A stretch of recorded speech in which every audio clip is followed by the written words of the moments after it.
sur le temps. Alors, cap sur Yaoundé, avec Justin Pierre et Sono, à qui nous souhaitons un bon goût particulier, lui comme tous les autres journalistes canadiens nationaux qui n'ont pas dormi depuis 2 jours. À vous, l'antenne. Bonjour Aimé, bonjour à vous Patricia, bonjour Douala. Je vous accueille à Yaoundé au lendemain de l'élection présidentielle qui s'est tenue hier. Une date historique, c'était donc le 7 octobre dimanche dernier, que donc ce matin, le cœur enflammé de joie. Je vous accueille à Yaoundé, vous comme nos millions de téléspectateurs, ceux du Cameroun et du monde entier, qui sont tous chargés, faute d'informations.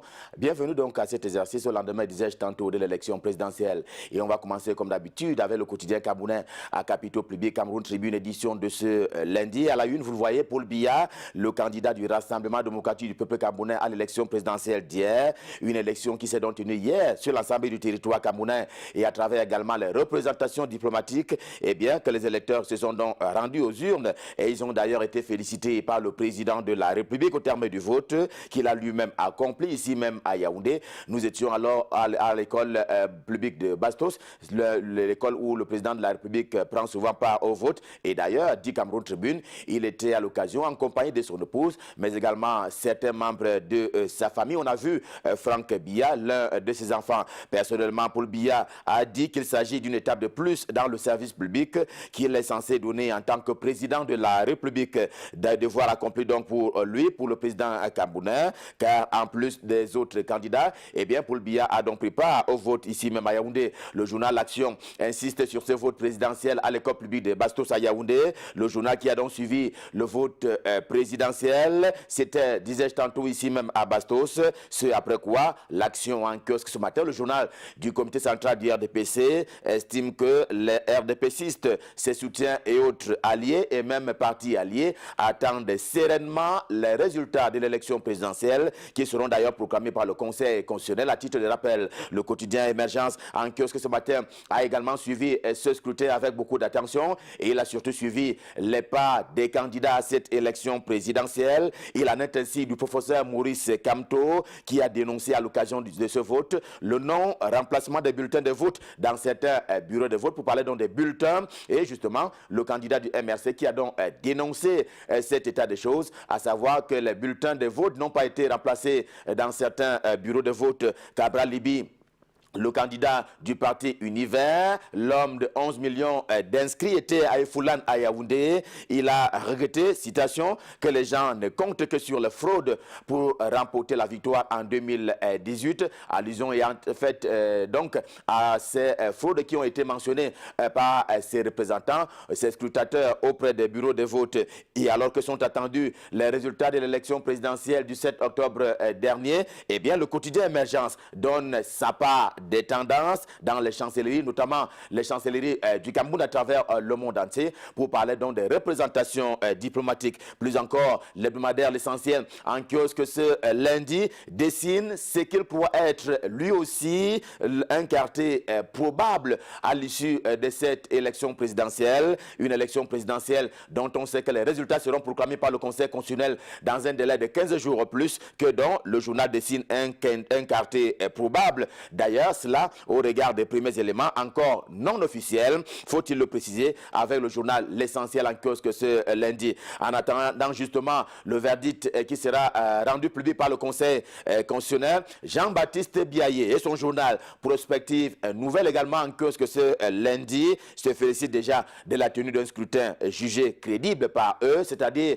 Jean-Baptiste Biaye et son journal Prospective Nouvelle. C'est là d'ailleurs en marge des cas de quoi qui ont été relevés par les candidats de l'opposition notamment, pour faire donc acte, pour faire cas donc de ce que disait le professeur Maurice Kamto, mais également Cabral Libi à Efoulan ici même à Yaoundé. À chacun son avis et son opinion au lendemain de ce scrutin qui était très attendu tantôt pour la communauté, par la communauté nationale, mais également la communauté internationale, car ce matin, climat social également en kiosque se rend dans les secrets du Conseil constitutionnel pour raconter ce qu'il croit être l'histoire d'une victoire annoncée du candidat président ou du président candidat Paul Biya.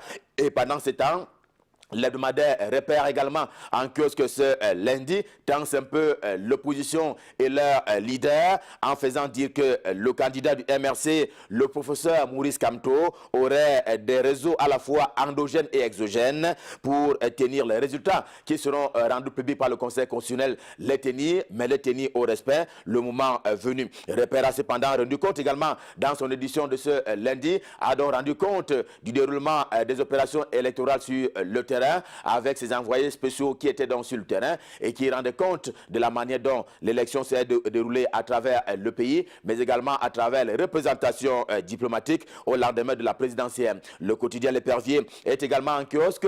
Il a son mot à dire à l'issue de ce scrutin qui s'est déroulé hier à Yaoundé et au Cameroun et même dans les représentations diplomatiques. Et là-dessus, il s'est agi pour lui, selon le journal, d'un scrutin à la fois libre et transparent sur l'ensemble du territoire national. C'est l'opinion à laquelle aboutit d'ailleurs le quotidien L'Épervier dans sa livraison de ce lundi. C'est d'autant plus que, dit-il, et vous le voyez en deuxième une, eh bien, le ministre Paul Atanganji de l'administration territoriale avait auparavant pris toutes les dispositions nécessaires pour assurer donc la sécurité et mettre d'ailleurs la communauté des hommes politiques camerounais en ordre, question de les mettre tous face à leurs responsabilités, mais également face à la loi. Si bien qu'à ce jour, regard croisé, l'hebdomadaire regard croisé, également en kiosque ce lundi, en est assez demandé ce que va consacrer l'issue des urnes à l'occasion de la proclamation des résultats. S'agira-t-il de la continuité ou alors de la rupture?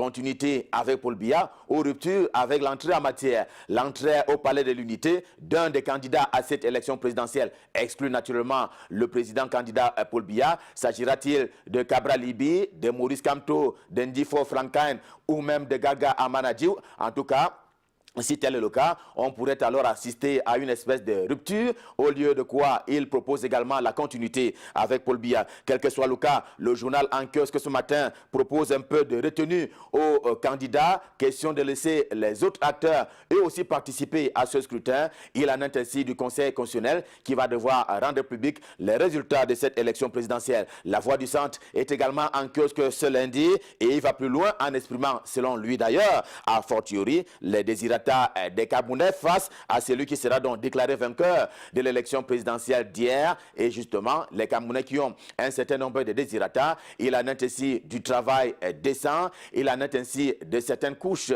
qui se sentent quelque peu marginalisées. C'est donc un espoir que nourrit le journal et qui met d'ailleurs le candidat qui sera élu face à ces désirata des populations camerounaises. Et sur ces entrefaits, le soir ce matin, et c'est le journal également en kiosque ce lundi, entonne déjà avec cette localité, j'ai nommé Minta, la chanson de la victoire du président candidat Paul Biya à l'élection présidentielle, à l'issue donc de l'élection présidentielle qui s'est tenue hier, 7 octobre 2018 au Cameroun. L'avenir est également en kiosque et il voit l'avenir quelque peu en clair-obscur au cas où certains candidats, notamment de l'opposition, mettraient en œuvre ce que le journal appelle manœuvre de tentative de déstabilisation du Cameroun après l'élection présidentielle qui s'est donc tenue le 7 octobre, c'est-à-dire hier. Et on ne comprend pas assez, mais Horizon Nouveau, l'hebdomadaire également en kiosque ce lundi, confirme le leadership du candidat président ou du président candidat Paul Biya et confirme également ce qu'il appelle l'hystérie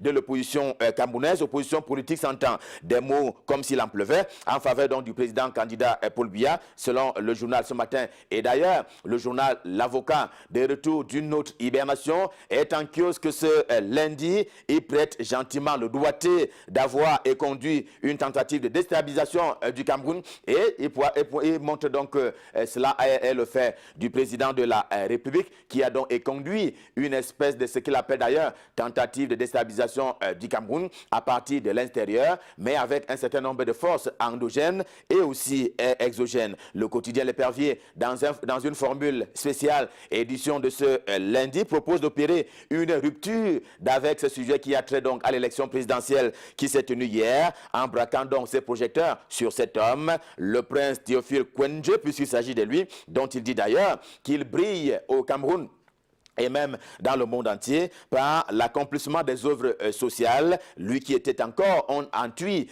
on s'en souvient, c'est un rappel qui est fait par le journal ce matin, justement pour accomplir cet autre acte pour les bons soins et pour la qualité des œuvres sociales. Et dans le registre économique, édition de ce lundi, Éco Matin en kiosque, qui est donc spécialisé en les questions économiques et financières, évoque donc le cas de la Banque des petites et moyennes entreprises, les PME au Cameroun. Il y a, dit-il, du richifi en cette banque-là, parce que le gouvernement, justement, entend injecter encore un peu plus d'argent, encore un peu plus de fonds pour son fonctionnement. Question de permettre un véritable démarrage des activités de cette banque, mais également de mettre de l'argent, notamment à disposition des personnes camerounaises qui s'attellent au quotidien à formuler et à faire fonctionner des petites et moyennes entreprises. Et la condition qui est révélée ce matin par le journal, c'est que si le gouvernement s'en va injecter de l'argent dans la banque des PME, il va falloir que l'équipe actuelle dégage donc du plancher. C'est ce qu'estime donc le journal qui en parle ce matin.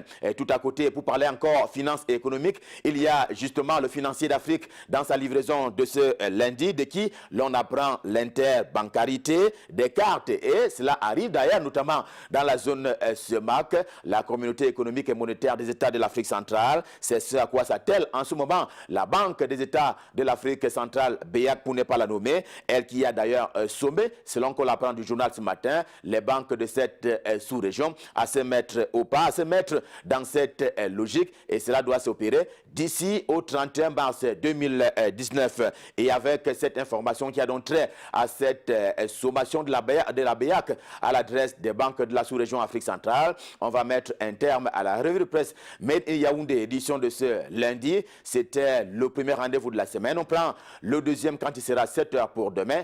Et naturellement, notre cœur sera enflammé de joie. Question de vous servir. Avant de repasser l'antenne à Douala, je voudrais vous proposer de passer d'excellents moments, toujours en compagnie des programmes de Canal International. Et comme annoncé, je repasse par Douala pour passer le pouvoir entre les mains de qui de droit, à savoir Patricia et. Mais pour la suite et la fin de Canal Matin, en disant également bonjour par anticipation à Michael Tikcho, qui nous fera suite dans un moment seulement. C'est donc à vous, Patricia, c'est à vous, Aimé, c'est à vous, Douala.